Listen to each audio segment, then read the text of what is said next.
chose que je te demande, c'est d'accueillir mon amour. Bon après-midi à chacune et à chacun. Prendre la parole après le repas du midi, c'est toujours prendre un risque. Parce qu'il y a toujours des dangers de réussir à en endormir quelques-uns. Et ça me rappelle toujours l'expérience que j'avais vécue lorsque je suis passé au Luxembourg. Pas le soir, parce que le soir, il y avait 300 personnes. Nous étions dans une paroisse où le prêtre était très charismatique. J'avais l'impression de revivre nos soirées qu'on avait vécues avec le père Jean-Paul Régimbal. Mais là, dans l'après-midi, la publicité n'avait pas fonctionné. Il y avait une rencontre de cédulés et nous nous sommes retrouvés avec 10 personnes. Puis on a commencé par dire le chapelet et durant le chapelet, il y en a 2 qui ont tombé endormis. Alors quand j'ai commencé à parler, j'avais 10 personnes en avant de moi, j'en avais 2 qui dormaient. Alors j'ai voulu les réveiller, j'ai essayé de... Puis le monsieur ouvrait un œil de temps en temps, mais la madame, elle, il n'y avait rien à faire. Elle dormait d'un sommeil profond. Elle s'est réveillée pour le dernier tiers de la conférence. Et lorsqu'elle est venue pour quitter, elle m'a dit, « J'ai eu la confirmation que vous êtes un homme de Dieu. » Ah oui? J'ai dit, comment ça? Ben, elle dit, si vous aviez été un franc-maçon, là, j'aurais jamais pu dormir de même.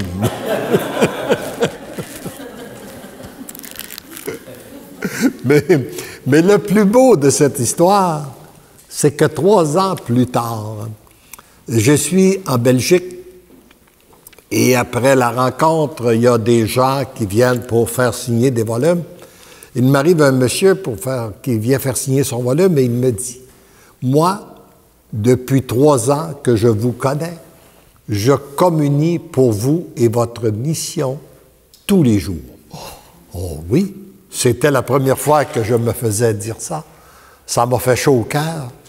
Je lui ai demandé, mais où m'avez-vous rencontré? Il dit, au Luxembourg. Ah oui? Le soir? Il dit, non, l'après-midi.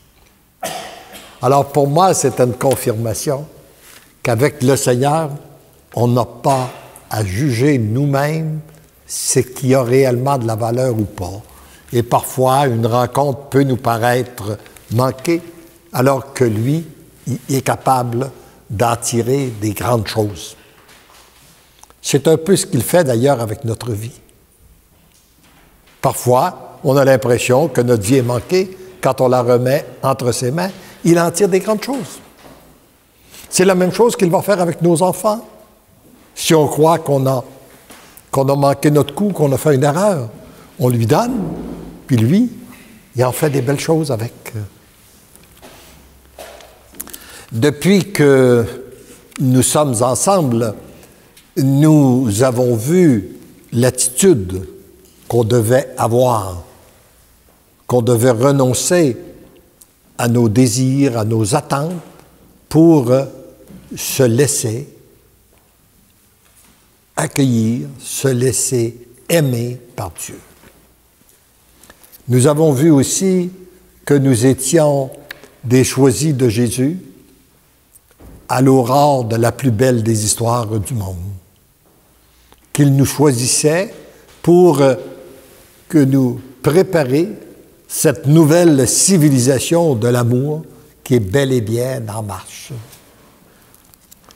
Nous avons vu aussi qu'il ne nous choisissait pas par nos mérites, que c'était uniquement ni nos vertus, que c'était uniquement par amour que son choix s'arrêtait sur nous, comme lorsqu'il s'est arrêté sur les premiers apôtres. Nous avons vu aussi que pour répondre à son appel, notre oui devait être total, inconditionnel et irrévocable, et que nous étions entièrement libres de lui donner ou non. Maintenant, nous avons vu aussi que le monde nouveau allait se construire avec des cœurs totalement pur. Ce qui veut dire que nous avons donc tous besoin d'être purifiés. Parce que nous partons d'un monde qui a voulu se construire sans Dieu. Vous savez, moi je vois l'humanité comme étant sur une grande frontière entre deux grandes civilisations. Il y a celle qu'on a connue, celle du 20e siècle, où on a mis toute notre confiance en l'homme. On a refusé de faire confiance en Dieu. On a dit maintenant, nous sommes assez puissants, assez intelligents pour opérer sans Dieu. Et on s'aperçoit que ça ne fonctionne plus. Et là, nous nous préparons, nous entrons tranquillement dans une nouvelle civilisation qui est celle de l'amour, où nous devons mettre toute notre confiance en Dieu. Et pour faire ce changement-là, d'un monde à l'autre, bien, pour que l'amour de Dieu circule librement dans les cœurs, nous avons tous besoin d'être purifiés. Parce que nous avons tous vécu dans ce monde qui a voulu se construire sans Dieu. Nous avons tous regardé la télévision, lu les journaux, écouté la radio, et nous sommes tous plus ou moins contaminés, endoctrinés, pollués, utilisez le terme que vous voulez là, par ce monde qui a voulu se construire sans Dieu. Et donc, pour entrer dans ce monde nouveau, nous avons besoin d'être purifiés. Et dans la purification, le Seigneur met différents moyens à notre disposition. Parmi les moyens qu'il met à notre disposition, il y en a un qui est plus efficace que les autres, qui est moins coûteux, puis qui est plus rapide. C'est le sacrement du pardon. Vous savez, nous ici au Québec, qu'on a vécu un déclin de la foi très rapide.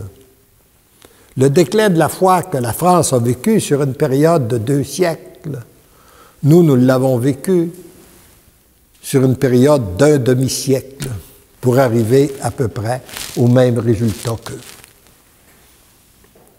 Et ça nous a permis de constater des choses. Je ne sais pas si vous, comme moi, vous avez constaté, par exemple, que dans la même proportion où nous avons vidé nos confessionnaux, nous avons rempli nos bureaux de psychiatres et de psychologues. Remarquez bien que je n'ai rien contre la science des psychiatres et des psychologues qui font un excellent travail dans leur profession. Mais j'ai été heureux d'entendre quelques années le docteur Nathalie Baudette nous dire ici à la télévision qu'il venait de vivre une conversion. Nous, comme psychiatres, nous pouvons comprendre la blessure de la personne. Nous pouvons souvent découvrir les causes. Nous pouvons l'accompagner pour qu'elle puisse vivre avec, mais seul Dieu peut la guérir. Il y a un autre psychiatre chrétien qui a dit « Si j'avais un prêtre dans mon bureau qui confessait tous mes clients, je perdrais dès la première visite 90% de mes clients. » Parce que 90% des problèmes psychologiques viennent des problèmes de l'âme. Les personnes ne sont pas en paix avec elles-mêmes, ne sont pas en paix avec leur entourage, elles ne sont pas en paix avec leur Dieu. Elles ont l'âme troublée. Voyez-vous, encore là, c'est très facile à comprendre, c'est simple. Nous sommes des êtres créés par Dieu pour retourner à Dieu et vivre en harmonie avec lui. Et lorsque nous nous coupons de Dieu par le péché, cela crée une division en nous. Et cette division-là, nous la reproduisons dans nos relations avec les autres. On a vu aussi l'éclatement de nos familles. On pourrait dire que dans la même proportion que nous avons abandonné la pratique religieuse, nous avons vu l'éclatement de nos familles, des couples. Alors, donc, si on veut rebâtir la paix dans le monde, il faut d'abord rebâtir la paix avec notre Dieu. Et c'est en rebâtissant nous la paix avec notre Dieu, en devenant un être de paix, que je produis la paix autour de moi. Et finalement, on reconstruit la paix à travers le monde. Ce psychiatre dit que la seule chose qui peut guérir les problèmes de l'âme, c'est de s'entendre dire « je te pardonne ». Moi, comme psychiatre, je peux aider les personnes à retrouver un certain équilibre humain. Je peux aider des personnes dans certains troubles de comportement avec les autres, à décortiquer des peurs, des craintes, des barrières qu'elles se sont mises dans leur vie, mais l'âme, je ne peux rien y faire. Il n'y a que le Créateur qui a le droit d'entrer dans l'âme par le pardon, le fait de dire son péché, sa blessure, c'est 50% de la guérison. J'ai été surpris de constater à 2 reprises en France qu'il y a des gens qui me sont arrivés dans une conférence et qui m'ont dit « Moi, si je suis ici, c'est à cause de mon psychiatre. » Et c'est mon psychiatre qui m'a fait connaître ces livres-là, et c'est lui qui m'a demandé de venir vous écouter, assister. Alors, lorsque la science se met au service de Dieu, ça produit des fruits merveilleux. C'est un autre signe avant-coureur de la nouvelle civilisation qui se met en marche. Quand je vous parle que je fais un lien avec la pratique du passé, puis le déclin que nous avons vécu, remarquez bien que je ne crois pas que nous devons revenir au passé. Parce que nous nous dirigeons vers un monde bien meilleur. Et si, justement, nous sommes rendus où nous sommes au point de la grande apostasie que nous vivons présentement, c'est que dans le passé, nous n'avons pas été suffisamment des bons chrétiens. Même si nous pratiquions, même si nous allions à la messe le dimanche, je dis, nous étions catholiques le dimanche, nous l'étions beaucoup moins le lundi, et parfois nous ne l'étions pas du tout le mardi, dans notre façon de nous comporter, dans notre façon d'agir, dans notre façon de parler. Alors, nous pouvions accepter de faire une transaction malhonnête, on acceptait de dire du mal des autres, etc., etc. Donc, et ça devient des faux.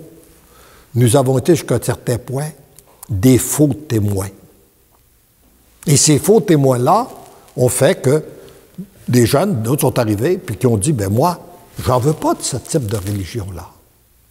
Et c'est le mouvement qui se construit actuellement dans la civilisation de l'amour, doit être beaucoup plus pur que celui que nous avons connu. Et c'est ce que je suis témoin qui se passe actuellement. Alors, dans la purification, dans ces livres-là, vous constatez que le Seigneur nous dit qu'il y a 2 grands purificateurs sur la terre. Il y a l'eau et le feu. Les objets de valeur, comme l'or, l'argent, les métaux précieux, sont tous purifiés au feu. Donc, il est logique de penser que nous, les humains, qui sommes les êtres qui ont le plus de valeur sur cette terre, que nous soyons purifiés au feu. J'espère que ça ne vous fait pas peur quand je vous dis ça, non? Parce que Dieu, dans son plan d'amour, a deux feux purificateurs. Il y a le feu de son amour, puis il y a le feu de la souffrance. Je serais tenté de vous demander lequel vous voulez. Moi, je préfère le feu de son amour. Et le sacrement du pardon se situe justement dans la lignée du feu de son amour. Et souvent, il arrive que les deux feux vont se conjuguer en même temps sur la même personne pour un résultat plus rapide. Et c'est l'accueil que l'on fait de l'un comme de l'autre qui produisent des bons résultats. Mais plus on va accueillir le feu de son amour, moins on aura besoin du feu de la souffrance. Mais moins on accueille le feu de son amour, plus on va avoir besoin du feu de la souffrance. Je vous ai dit ce matin que la décision du Père est ferme, son amour doit circuler sur la terre, et pour ça, il faut que les cœurs soient purifiés. Alors, ou bien on se laisse purifier par son amour, ou on attend d'être purifié par la souffrance. Mais souvent, les deux se conjuguent en même temps, et dans l'accueil que l'on fait de l'un comme de l'autre, c'est un peu comme la pluie. On pourrait comparer aussi qu'il y a la pluie. Pour que la plante devienne belle, elle a besoin de journées de pluie, elle a besoin de journées ensoleillées. La souffrance, l'amour. Mais la terre qui n'accueille pas la pluie ne devient pas féconde. La pluie qui tombe sur du béton ne produit rien, sauf peut-être arriver à briser un peu le béton. Mais elle ne pénètre pas le sol, elle ne rend pas le sol fécond. Mais la pluie qui descend, qui pénètre dans le sol, rend le sol fécond. C'est la même chose au niveau de la souffrance. Une souffrance qui n'est pas accueillie, c'est une souffrance c'est comme de la pluie qui tombe sur le béton, ça ne produit rien. Mais lorsqu'elle est accueillie, elle devient féconde et elle produit en nous une purification. Et lorsque nous sommes purifiés, que ce soit par le feu de son amour ou par le feu de la souffrance, ça nous approche du cœur de Dieu. Et en nous approchant du cœur de Dieu, ça produit une nouvelle paix, une nouvelle joie, un nouveau bonheur, comme on l'a vu ce matin, un petit coin du paradis qui s'ouvre. Le Seigneur m'a confirmé cet enseignement-là qui est dans les volumes lors de mon premier voyage en France, qui, en passant, au mois d'août prochain, je serai à mon 23e voyage en Europe, depuis 2001. Et alors, après avoir exposé, c'est ce que je viens d'exposer, que je viens de vous faire là, sur les deux feux, à la fin de la conférence, il y a une dame qui est venue me voir, puis elle me dit, « Priez pour moi. » Et je vois la dame écrasée sous le poids de la souffrance. « Priez, priez pour moi parce que je souffre, je souffre, je souffre. » Et elle ajoute, « Ça fait 6 ans et demi que mon mari est mort. Depuis ce temps-là, j'ai eu tel et tel malheur. » Et là, elle me donne un chapelet de malheurs qu'elle avait vécu. Et finalement, pour me dire, ce sont mes enfants qu'ils ne veulent plus me voir. Donc, vous avez remarqué dans mon langage, moi, j'aime mieux utiliser le mot « accueillir » qu'accepter. Parce que dans le mot « accepter », il y a souvent le sens « résignation ». J'ai pas le choix, il faut que je l'accepte. Hein? Bien, et puis c'est un peu comme lorsqu'on arrive à quelque part, moi, en arrivant ici, je me suis senti accueilli. À travers vous, je me sens accueilli. Je me sens beaucoup mieux que si je me sentais accepté. Alors, voyez-vous la différence entre accueillir et accepter. Mais là, je trouvais le mot « accueillir » trop fort. Je lui ai dit, « Madame, avez-vous accepté la mort de votre mari? » Et elle a eu une réaction spontanée. « Comment qu'on peut accepter ça? C'est pas acceptable. » Alors, j'ai dit, on va demander à Dieu de venir répandre sa paix dans votre cœur, de vous donner la grâce d'accueillir la situation qui est la vôtre. Là, je n'ai pas dit accueillir, encore, j'ai trouvé le mot trop fort, j'ai dit accepter la situation qui est la vôtre, en commençant par la mort de votre mari. 2 soirs plus tard, je suis dans un autre groupe et je donne le même enseignement. Il y avait une dame que j'avais constaté qu'elle était, au cours de la conférence, elle était rayonnante. Un peu comme j'en vois des figures rayonnantes devant moi, là. Vous savez, c'est très réconfortant, hein? Quand on est en avant et qu'on voit des belles personnes toutes rayonnantes de l'amour de Dieu, qu'on sent la présence de Dieu à l'intérieur des personnes. C'est ce que je ressentais chez cette personne-là, comme je le ressens chez plusieurs d'entre vous. Et là, je lui ai dit, et puis elle vient me voir après, puis elle me dit, je veux vous confirmer que ce que vous enseignez, je le vis. Ça fait 6 mois que mon mari est mort. Puis nous étions très près l'un de l'autre. Il était encore jeune, il était au début de la soixantaine. Mais j'ai dit au Seigneur, Seigneur, je veux d'abord te remercier parce que tu m'as donné un bon mari. Puis on a eu plusieurs bonnes années de bonheur ensemble. Tu as décidé de le rappeler à toi, que ta volonté soit faite. Puis elle dit, depuis ce temps-là, il y a une paix qui m'envahit que je ne comprends pas. Je vis dans une très, très grande paix. Et même, elle dit, j'ai une joie qui m'habite, qui m'inquiète. Parce que j'ai peur que les gens, en me voyant vivre, pensent que je suis heureuse que mon mari soit mort. Voyez-vous, la même souffrance non accueillie, non acceptée, est encore plus présente 6 ans et demi après. Accueillie, elle est transformée en grâce et en bénédiction. Et si vous vous demandez quelle est la souffrance que moi je devrais accueillir, quelle est la souffrance que j'aurais de besoin, moi, pour être purifié? Eh bien, c'est celle que vous portiez avant d'arriver ici.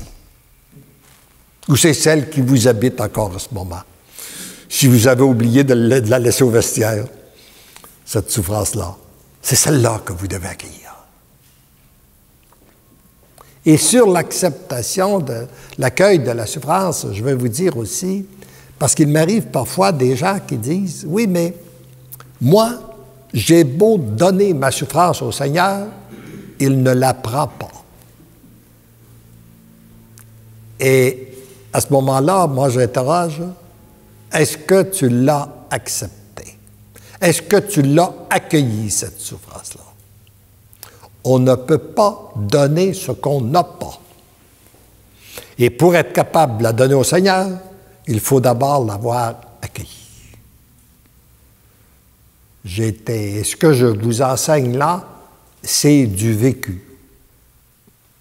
Après avoir vécu des souffrances pendant longtemps, à partir du moment où j'ai dit au Seigneur, « Seigneur, si c'est ça, la croix que tu me laisses, tu me dis, prends ta croix puis suis-moi. Si c'est ça la croix que tu me laisses, je te dis oui, je la prends. Puis, je l'associe à tes souffrances à toi, afin que par un miracle de ton amour, elles soient transformées en grâce et en bénédiction sur l'humanité et d'une façon particulière chez ceux et celles qui sont la cause de mes souffrances. Et à partir du moment que j'ai dit ça, j'ai vu tout de suite, il y a des choses qui se sont passées en moi, mon regard a changé sur les personnes et j'ai vu ces personnes-là, j'ai vu le Seigneur les transformer. Voyez-vous, d'où l'importance d'accueillir la situation pour qu'il puisse réellement la transformer. Et on trouve aussi dans ces enseignements-là qu'il veut nous utiliser en même temps qu'il nous purifie, qu'on se laisse purifier par lui, il veut nous utiliser pour purifier la terre. Imaginez, il n'y aurait pas besoin de nous. Il est capable de le faire seul. Mais notre Dieu, il est comme ça. Il veut nous utiliser pour rejoindre les autres et pour accomplir son action. À ce moment-là, il fait des coups doubles. Parce qu'en même temps que l'autre personne est rejointe, nous, ça nous fait grandir dans notre foi. Alors, il dit, voici de quelle façon que tu peux que je peux vous utiliser. D'abord, après que vous avez donné votre oui, que vous vous laissez purifier, vous permettez à l'amour de Dieu de vous pénétrer. Et l'amour de Dieu, en étant en vous, elle passe à travers vous pour rejoindre les autres. Parfois même à votre insu. Parfois même sans rien dire.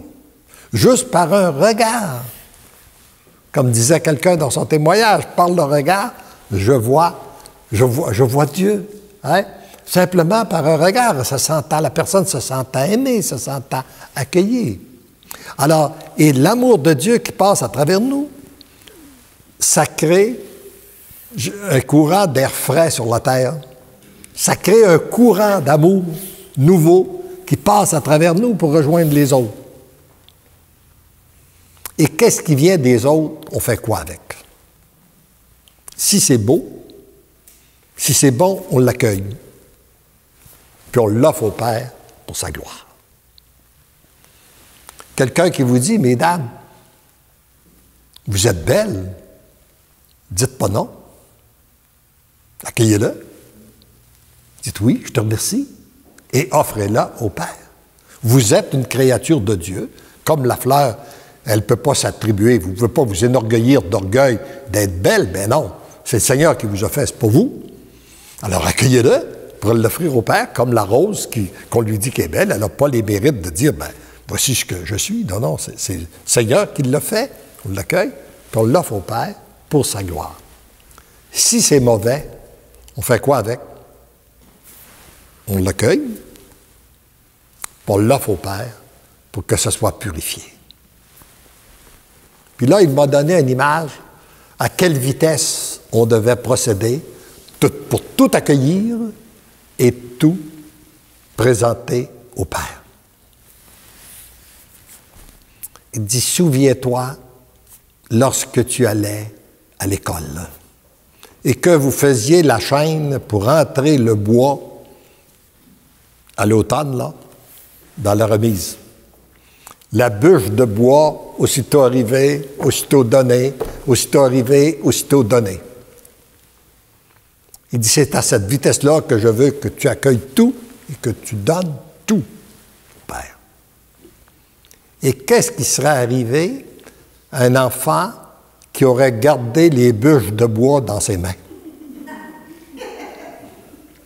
Il empêchait le bois d'entrer dans la remise et lui, il écrasait sous le poids du fardeau. Vous n'avez pas l'impression que ça nous ressemble parfois, ça? Quand on commence à écraser sous le poids du fardeau, on garde les bûches plutôt des offrir au Père. On a dit un mot de la relation dans notre rôle de parent. Une souffrance chez un enfant, on la garde, on le porte, plutôt de l'accueillir puis de le présenter au Père. Alors, puis c'est ça que Jésus nous a enseigné.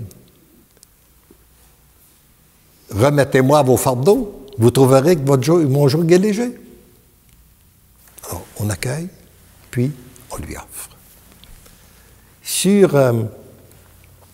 Alors donc, sur la dimension du pardon, je veux... D'abord, on a besoin du pardon de Dieu, et le pardon a plusieurs dimensions. Il y a le pardon, parce que pardonner, ce n'est pas humain, c'est divin. Ça vient de Dieu. Alors donc, il faut passer par Dieu pour accueillir le pardon. Et c'est le sacrement. Et le sacrement du pardon, pour en être bénéficiaire, il nous demande de poser un geste d'humilité. Vous n'aimez pas ça, aller au sacrement du pardon? Moi non plus. J'aime mieux raconter mes bons coups que les mauvais. C'est normal, c'est naturel, mais c'est très bon pour mon humilité d'aller devant un prêtre et de lui dire mes bêtises, mes égarements, et d'accueillir le pardon. Bon, alors donc le pardon qui vient de Dieu. Et après ça, lorsqu'on est pardonné par Dieu, on a à se pardonner soi-même, l'accueillir par soi-même. Puis, on a, après ça, à le donner aux autres. Accepter d'être miséricordieux de Dieu pour devenir miséricordieux pour les autres. Alors, le pardon a plusieurs dimensions et nous avons à faire beaucoup de démarches. D'ailleurs, j'ai remarqué que dans un couple, lorsqu'il y a eu une difficulté, si on essaie de raccorder les personnes et qu'il n'y a pas de pardon, on passe à côté. Tant et aussi longtemps qu'il n'est pas pardonné, mais dès que le pardon est donné, là, on peut reconstruire de nouveau. Alors, dans cette démarche du pardon, vous avez une prière de libération qui est à la fin du 3e volume, qui a été composée par mon accompagnateur spirituel, le Père Guy Giroux, et qui a fait beaucoup de... J'ai eu des beaux témoignages. Je pense au témoignage d'un couple que j'ai reçu il n'y a pas longtemps, où la dame me dit, pourtant c'était des gens très engagés au niveau de la foi, tous les deux, mais elle dit, notre relation de couple demeurait très difficile parce que nous avions pris l'habitude de nous dire des paroles désagréables. Je ne sais pas si vous avez connu ça, vous autres, des couples qui se disent des paroles désagréables, un à l'autre, au lieu d'avoir des paroles agréables. Alors, et là, depuis, elle avait communiqué avec moi, puis là, tout à coup, elle dit, on a commencé tous les deux à réciter cette prière de libération. Puis, notre vocabulaire a complètement changé. Dans l'espace de très peu de temps, nous avons arrêté de nous dire des paroles désagréables pour les remplacer par des paroles agréables. Mon mari dit, c'est comme si nous sommes libérés d'une espèce de démon qui nous rendait désagréables les uns pour l'autre. Alors, si vous voulez, vous allez vous lever debout et puis nous allons réciter ensemble je vais la dire et vous allez la répéter après moi, cette prière de libération qui, remarquez bien, ne remplace pas le sacrement du pardon. Très important. Ne remplace pas, mais avec le sacrement du pardon, elle peut faire de très grandes choses. Alors, Seigneur Jésus, je crois que tu es le Fils de Dieu. Fait homme, né de la Vierge Marie. Je crois que tu es mort pour racheter le monde.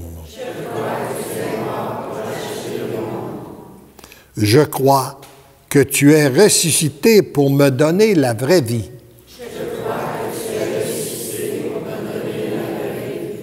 Je crois que tu es monté au ciel pour me préparer une place.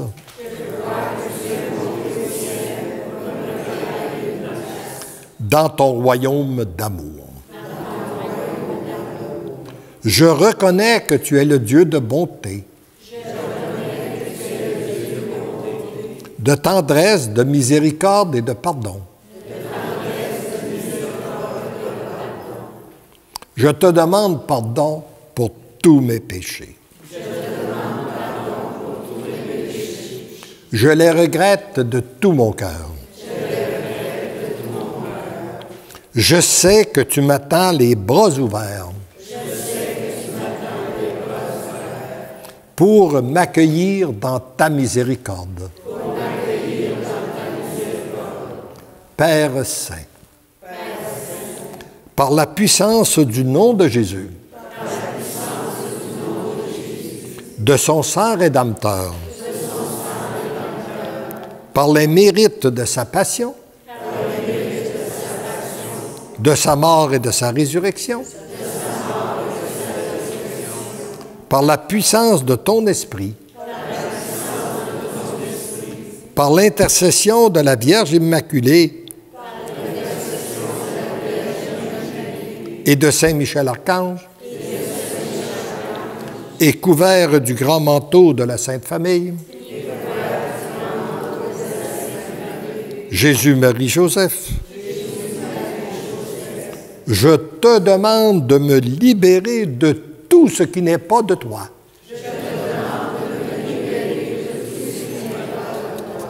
Libère-moi dans les profondeurs de mon être. Jusque dans les racines du mal qui est en moi.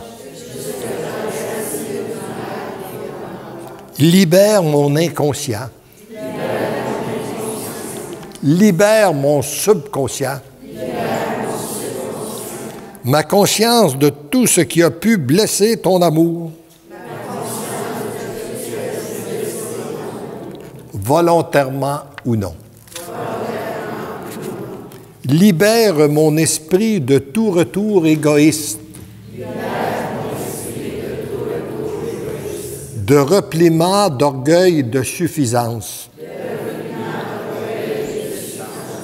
de jugement téméraire. Libère ma mémoire du souvenir d'événements pénibles de ma vie passée,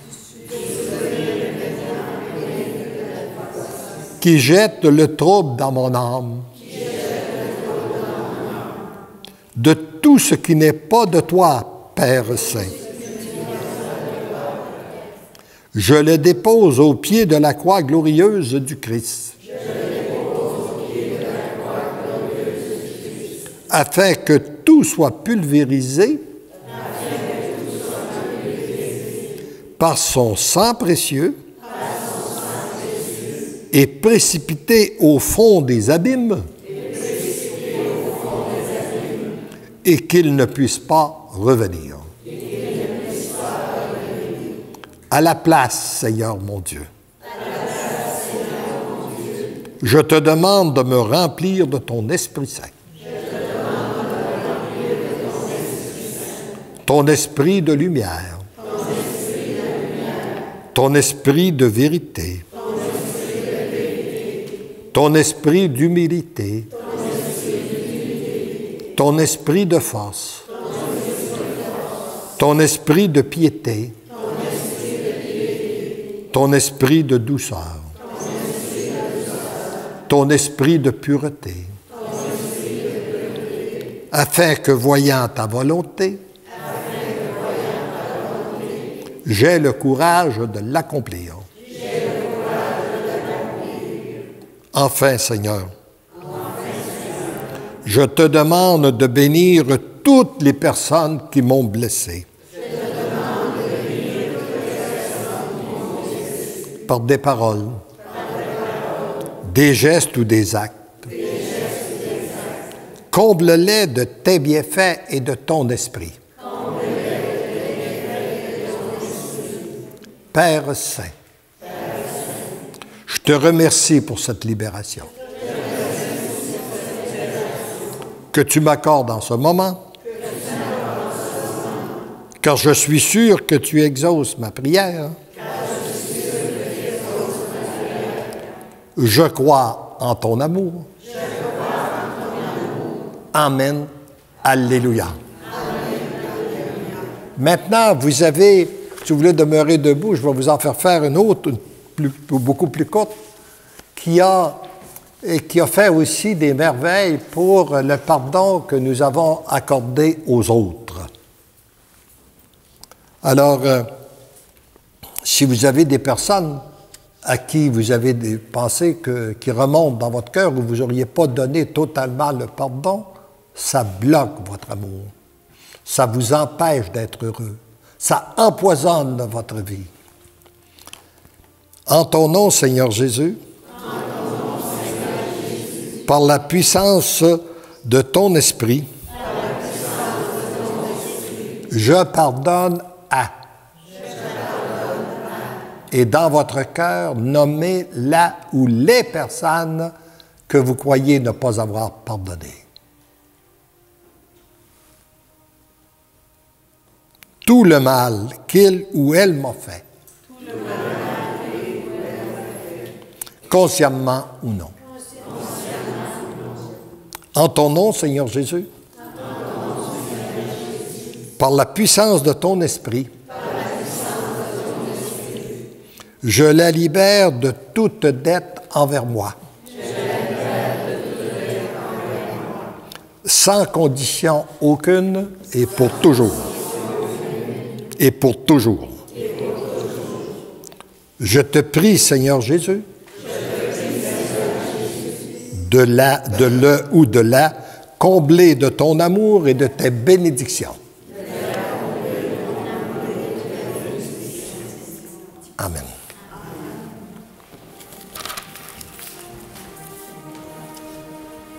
Vous vous asseoir.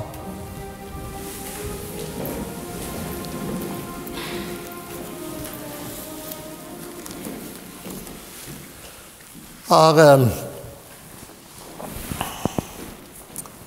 dans l'aspect de la purification, j'aimerais aussi attirer votre attention sur le message numéro 47 qu'on a dans le premier volume. Parce que beaucoup de gens qui ont suivi les messagers, les messages, ou qui ont été sensibilisés, qui sont sensibilisés au grand retour de Jésus, nous savons que nous avons besoin de purification. D'ailleurs, lorsque nous avions passé une semaine, mon épouse et moi, avec le père Jean-Paul Régimbal, au cours des années 1975,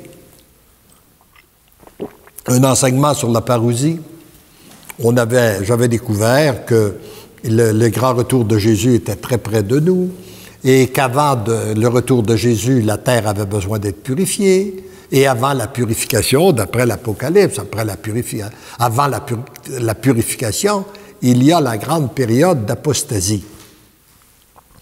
Et moi, dans mon grande ignorance, j'ai cherché pendant longtemps à découvrir quand va arrêter la période d'apostasie. On n'a pas besoin d'être bien savant pour se rendre compte que nous sommes dans la grande apostasie. Mais quand ça va arrêter, quand va commencer la purification, puis à quel moment on va pouvoir rentrer dans la jubilation, parce que c'est la jubilation avec le grand retour de Jésus. Donc, et apostasie, purification ou tribulation, après jubilation. Alors, je cherchais sur le calendrier à savoir quand ça allait se passer. Et je dois vous dire qu'aujourd'hui, je découvre que les trois se vivent en même temps. Alors qu'il y a des gens, que la grande partie des gens sont dans la grande apostasie, il y en a qui sont dans la purification. Soit par le feu de l'amour de Dieu en donnant le oui, ou soit par le feu de la souffrance. Parfois la combinaison des deux. Mais il y en a aussi qui sont dans la jubilation. Et cette jubilation qui sera complète au grand retour de Jésus, comme je vous ai dit, il y en a qui la vivent, même dans une situation aussi pénible qu'aux prises avec un cancer ou n'importe. Alors donc, comme on l'a vu hier. Maintenant, beaucoup de prophéties nous ont parlé des jours, vous avez entendu parler, des jours de noirceur, etc., etc. Puis là, le tiers de l'humanité devra être détruit, etc., etc. Bon. Alors, je venais d'entendre ces prophéties-là, et puis, le matin, je suis en prière, et je lis comme j'aime faire l'office de lecture, je lis dans l'office de lecture que Dieu voulait détruire son peuple, mais qu'à la suite de la prière de Moïse, il a renoncé. Alors, j'ai dit, Seigneur, là, aujourd'hui, là, tu as beaucoup plus que Moïse sur la terre. Hein? D'abord, tu as tous les mérites que Jésus nous a apportés. Il y a toute la communion des saints qui a passé depuis 2000 ans, comme on l'a vu. Nous avons l'avantage d'avoir un saint à la tête de notre Église, Jean-Paul II, et on en a un autre aujourd'hui avec Benoît XVI. Et puis combien d'autres saints? Il y a beaucoup plus que Moïse. Alors, pourquoi? Est-ce que tu pourrais pas? Est-ce qu'on ne pourrait pas être exempté à la suite de la prière de ces gens-là? Alors, voici la réponse du Seigneur. La réponse est entre les mains du Père.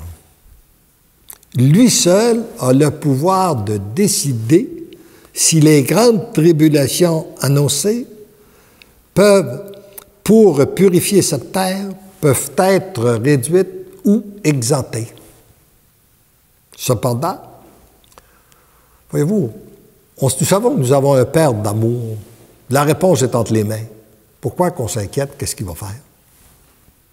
Il sait, lui, ce dont on a besoin. Cependant, une chose est certaine, c'est que mon retour est très proche et que le monde actuel, par sa conduite mauvaise, s'est mérité les tribulations annoncées, afin d'être purifié. S'il y a une si grande communication présentement entre le ciel et la terre, si les cieux sont ouverts, c'est justement pour diminuer ou même empêcher, si possible, ces tribulations. La décision du Père est ferme, l'amour doit circuler sur la terre comme au ciel. Pour que l'amour puisse circuler librement, il ne peut cohabiter avec le mal. Le mal doit donc disparaître. Comme le mal s'est logé dans le cœur des hommes et des femmes, ce sont les cœurs qui doivent être purifiés. Le Père respecte toujours la grande liberté qu'il a donnée à ses enfants de la terre. Un cœur ne peut être violé, il ne peut qu'être séduit. Puis là, il m'a parlé. Peut-être qu'il veut vous parler aussi à chacun de vous, parce qu'il dit, ce qu'il m'a dit à moi, il dit pour vous. Au lieu de te préoccuper de ce que le Père va faire ou non, pourquoi ne pas regarder chez toi d'abord? Ton cœur à toi, a-t-il complètement renoncé au mal? Est-il purifié? Est-il en relation avec son Dieu? Dit-il un oui total en toutes circonstances? A-t-il renoncé à sa propre volonté pour ne suivre que celle du Père? Est-il devenu l'amour? Es-tu une personne que partout où tu passes, tu produis l'amour? Ou si tu produis, c'est souvent à cause de division, de conflit? Voyez-vous? Ce sont les questions qu'on doit se poser. Beaucoup plus importantes que de savoir ce que va faire le Père. Laissons-les faire. Il sait bien mieux que nous ce que la terre a besoin. Regardons chez nous si nous répondons à sa volonté, si nous acceptons d'être purifiés, si nous devenons des êtres d'amour. En donnant ton consentement, tu deviens l'amour. Et en devenant l'amour, tu deviens un soldat de plus dans l'armée de ma mère. Plus l'armée de ma mère sera puissante, plus le mal va disparaître.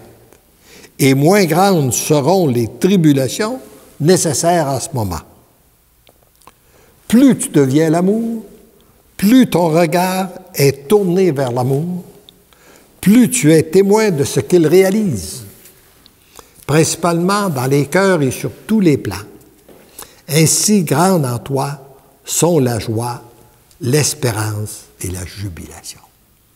Ça, voyez-vous, c'est qu'est-ce que je constate que le Seigneur me permet de vivre et qu'il permet à chacun de vous, puis de plus en plus, ça va s'épandre au niveau de la terre. Au lieu d'avoir les yeux sur qu'est-ce que le mal fait, qu'est-ce que le démon fait, les pédophiles, puis les meurtres, puis les ci, puis les ça, on commence à regarder avec les yeux de la foi ce que Dieu fait. Ça, c'est reposant. Ça, c'est réconfortant, puis ça nous donne la joie, ça nous remplit le cœur continuellement de voir Dieu à l'œuvre.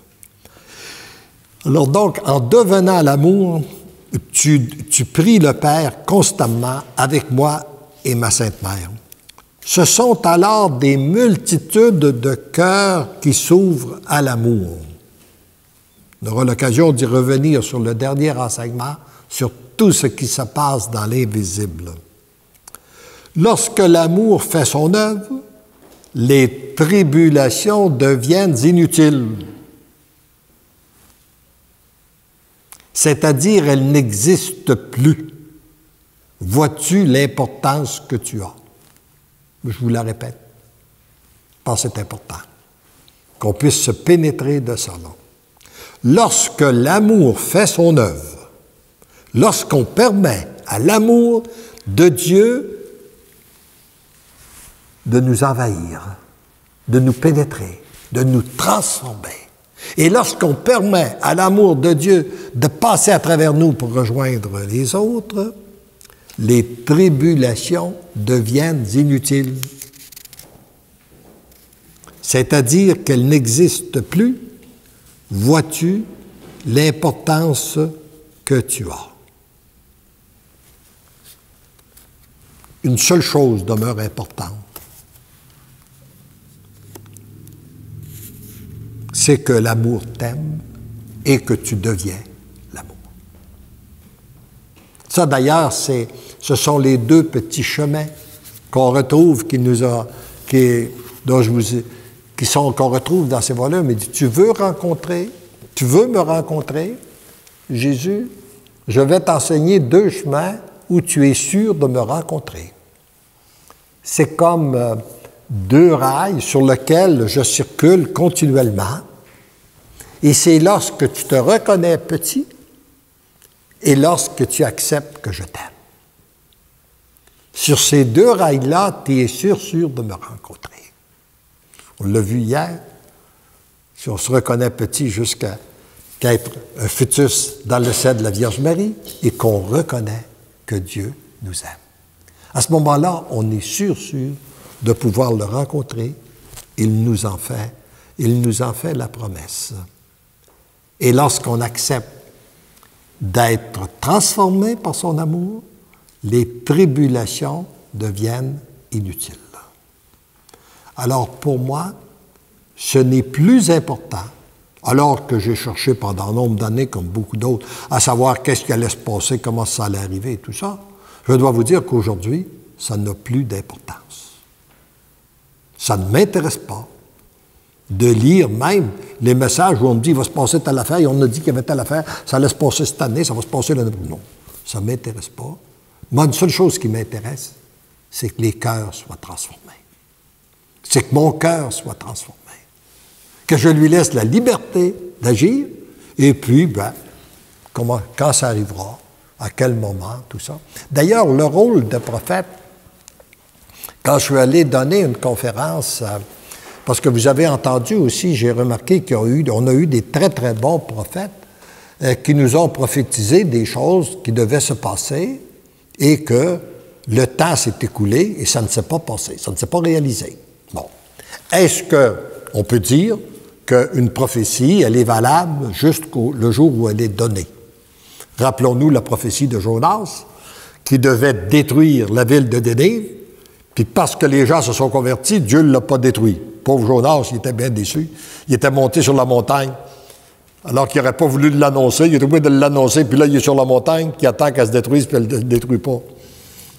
Mais, alors, Dieu n'avait pas besoin de la détruire parce que les gens s'étaient convertis. Alors donc, une prophétie, elle est valable seulement que le jour où elle est donnée. Par la suite, elle ne l'est plus. Elle ne peut ne pas l'être parce que les gens se sont convertis. Par contre, il y a une chose aussi, c'est que quand je suis allé donner une conférence dans une petite paroisse chez nous, près de chez nous, à Nord-Tatelé, le curé, qui finissait son terme comme doyen de la faculté de théologie, dit après, prend la parole pour dire, il faut reconnaître que le prophétisme existe en Église. Et le prophète, ce n'est pas celui qui prédit l'avenir. Le prophète, c'est celui qui trace la voie. Alors, ça m'a permis de me réconcilier aussi avec toutes les prophéties que j'avais entendues, des gens qui avaient été des très bons prophètes pour tracer la voie, mais lorsqu'ils ont prédit l'avenir, ça ne s'est pas réalisé. Alors donc, le rôle du prophète, c'est de tracer la voie, et la voie pour rencontrer, pour entrer dans ce monde de jubilation, pour préparer le grand retour de Jésus, c'est la transformation de nos cœurs. Il n'y en a pas d'autre. C'est de se laisser purifier, d'accueillir le pardon de Dieu, d'être capable de se le donner et de le donner aux autres. Et lorsque nous retournons vers Dieu, il y a une véritable joie. Et je voudrais partager avec vous cette joie du Père. Vous connaissez tous l'histoire de l'enfant prodigue. On a vu dans l'histoire de l'enfant prodigue la miséricorde, le Père miséricordieux, le Père plein de bonté. Mais lorsque j'ai écouté pour la première fois ce chant qui avait été, d'ailleurs tous ces chants-là, les 27 chants là, que je vous fais écouter, qui ont été composés par une dame de Shawinigan, qui à la suite de la lecture des volumes a composé ces 27 chants-là. Et lorsque je l'ai entendu, celui-ci pour la première fois, ça m'a permis de goûter à la joie du Père lorsque nous acceptons sa miséricorde, lorsque nous acceptons d'être pardonnés, lorsque nous acceptons de pardonner aux autres. Et nous allons écouter le chant numéro 7 de l'album numéro 2.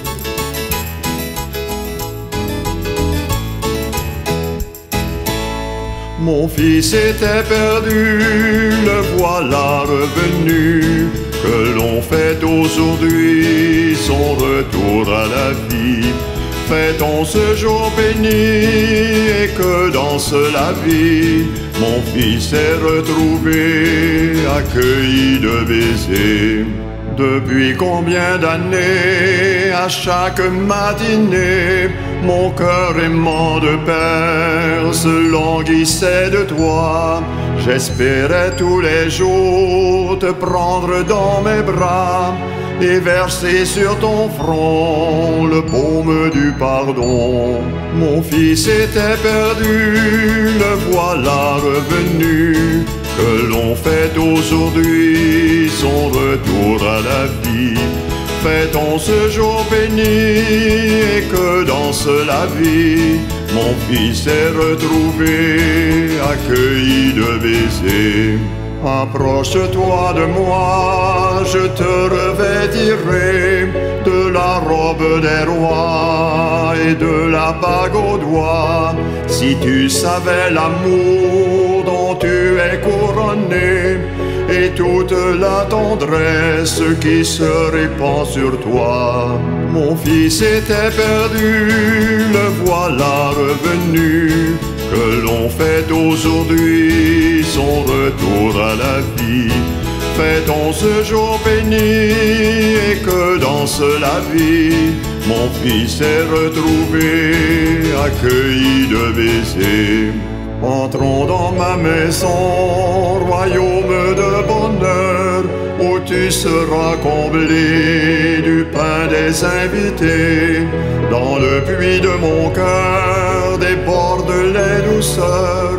Pour toi, mon héritier, mon enfant bien-aimé. Mon fils était perdu, le voilà revenu. Que l'on fête aujourd'hui son retour à la vie. Fêtons ce jour béni et que danse la vie.